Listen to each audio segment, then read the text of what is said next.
Hey guys, so today's video is on estimating your macros when you are at a restaurant or just eating out in general, because we all find ourselves in this situation at some point, whether it's with friends or just on a date or something, or just because you're out on the go and you can't make a meal at home.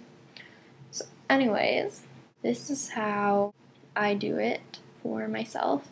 And I'm going to go over what to do sort of if a menu does not post nutrition facts, because a lot of them do now, which is really helpful, but many times I found myself going to a place, it's kind of a small diner or something, and it doesn't have the right nutrition facts or anything online. So this is what I did. First of all, my first advice is be prepped in advance. This is if they do have nutrition facts, then you want to look them up, plan what you're getting ahead of time, because you don't want to be that person sitting at the table trying to decide, looking on your phone at the macros of everything. Yeah, I've been there. Don't do that. It doesn't look good. Also have a backup if you're going to plan something that you want to order, because they don't always have what they say online. A lot of the times I found it'll just be a special or something. So make sure you always have a backup. Next is if they don't have nutrition facts. What I do is I look up something that's really similar to the menu item. Say it's like what I did another time was chicken parmesan. I just would look up chicken parmesan online on Myfitnesspal or some nutritional facts for it, and I'd find one that sounded really similar, and I would use the macros from that one. And then at the same time, I would look up another one, like another similar one, the same thing, chicken parmesan. So we'd look up chicken parmesan on one site, look it up on another site, figure out the macros. Usually they're pretty similar, somewhere around the same.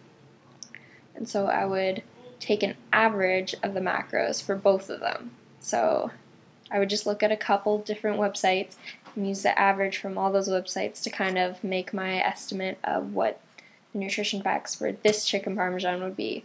And like if I'm reading the menu and it says like extra cheese or something, then obviously you would add a little more fat and protein, something like that. So you just kind of gotta think about it logically and compare it to other ones online. And normally if you're worried, just add a few extra grams of fat. That way you don't have to be as concerned, because you know it'll probably be less than what you've estimated. So it's always best to overestimate when you're doing something like that. And at the same time, sometimes a menu will just give you the calories for an item.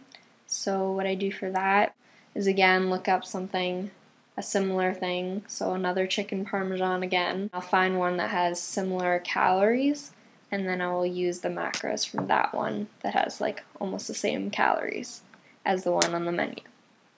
So something like that. And if you're really particular about it and the menu item lists like everything pretty much, like a lot of them say pretty much everything that's in the meal, then you can look up the individual nutrition facts for each thing and kind of estimate from there. But that's only if you're really detailed. I usually don't go that far. So that's what I do when I want to estimate stuff at a restaurant. And now what I also wanted to do was give you a few tips if you're eating out for how to keep the calories down on your meal. So first thing is that if you're ordering like a protein as your main course, like chicken or fish or steak or something like that, then always remember that the portions are usually almost double what you'd eat at home, or just like 1.5 times it, because they're usually around 6 to 7 ounces. Normal portion should be around, they say, 3 to 4 ounces or something like that. So just know that your protein's probably going to be more than normal. Usually you can estimate, because like they always say, like, sorry, don't mind, my hands are really gross right now, but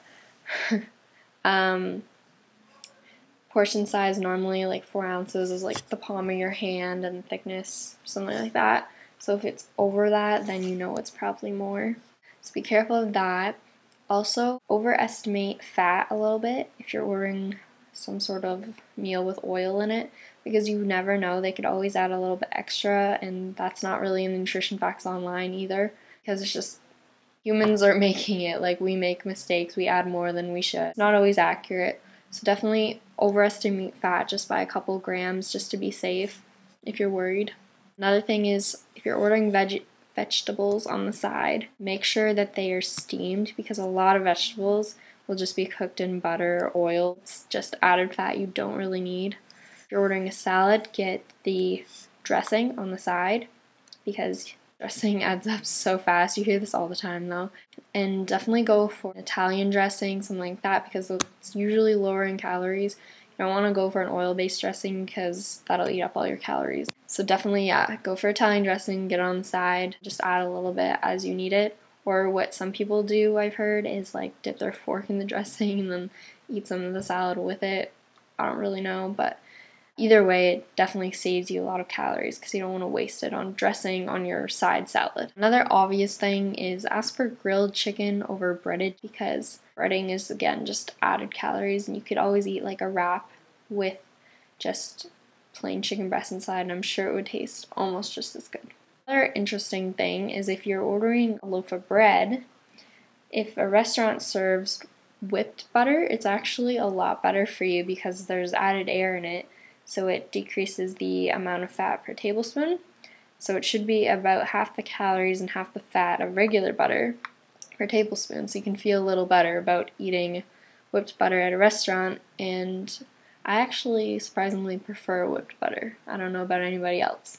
Another thing I like to order are individual pizzas, because you can customize the toppings on them and get added chicken for protein, ask for less cheese. They're really easy to customize, and a lot of them offer thin crust pizzas now, a lot of restaurants, so that's really helpful. And I find that usually their macros are a lot better than many other things on the menu, especially if you get something easy like a margherita pizza. This is actually what I had at my last restaurant I went to, and it was really good. So definitely consider getting a pizza, or even sharing a pizza as well. Again, talking about adding chicken, you could also add chicken to salads, some sort of protein.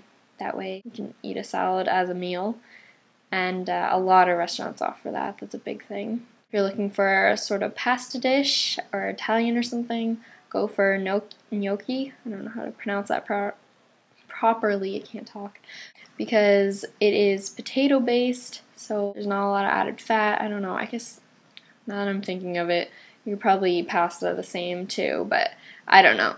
That's another option other than pasta, because they're both just carbs. Speaking of that, go with marinara sauce rather than Alfredo on pasta, because that will save you quite a bit of calories actually, because marinara is a lot less fatty than Alfredo sauce.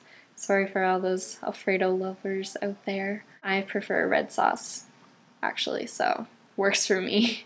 And other sauces, you could ask to be left off on things and go for things like barbecue sauce or hot sauce or mustard instead, because those are not fatty sauces. They'll be just a lot lower calorie than some of the other things, and they still add flavor, which is good. Especially things like Dijon mustard are nice. Now my last couple things are choose broth-based soups over cream-based soups. So if you want to get a soup as an appetizer, they're usually not that high in calories if you go for a broth soup. And then if you're ordering a sandwich sort of meal, like a chicken sandwich or something, and you're on a cut and your carbs are low, then you could always take off the top part of the sandwich and then leave the bottom on, eat it as an open-faced sandwich. I know some people wouldn't like that. Like for me, I always eat everything that's in front of me, so that wouldn't really work out. But for some people, that way you could still have sort of sandwich feel without all the carbs. So yeah, those are my tips for eating out at a restaurant. I hope this video helps some of you, and I will see you in my next video. Bye guys.